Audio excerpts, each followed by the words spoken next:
একা আমি, আর প্রচুর ঠান্ডা।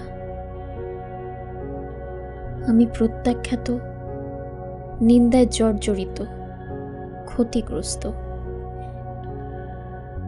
এই হৃদয় যখন একাকিত্বটা অনুভব করে, তখন সব খারাপ কিছু একসঙ্গে দেখা দেয়। সত্যিই কি আমার জীবন থেকে সবাই চলে গেছে?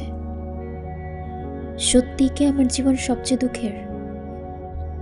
একাকিত্বের অনুভূতি আমাদের বিশ্বাস করায় যে আমরা মানুষের কাছে এবং ঈশ্বরের কাছে মূল্যহীন হয়ে গেছি। এই অনুভূতি জীবনের একটি অংশ মাত্র।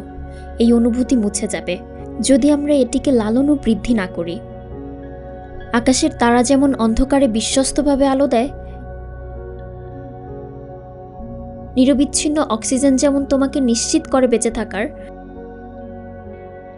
যখন তোমার হৃদয় একা এবং তোমার আত্মা ক্লান্ত, ঈশ্বরের কাছে যাও।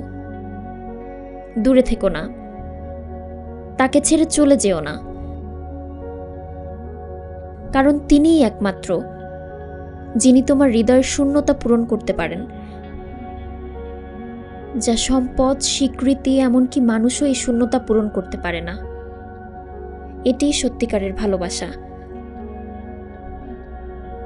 আমরা যেমন আছি তেমনি তিনি গ্রহণ করেন। জীবনে লুকানো কোনো ছোট বিন্দুতেও তুমি জানবে যে ঈশ্বরের ভালোবাসা সবার উপরে। তার ভালোবাসা তোমাকে কখনো একা থাকতে দেবে না।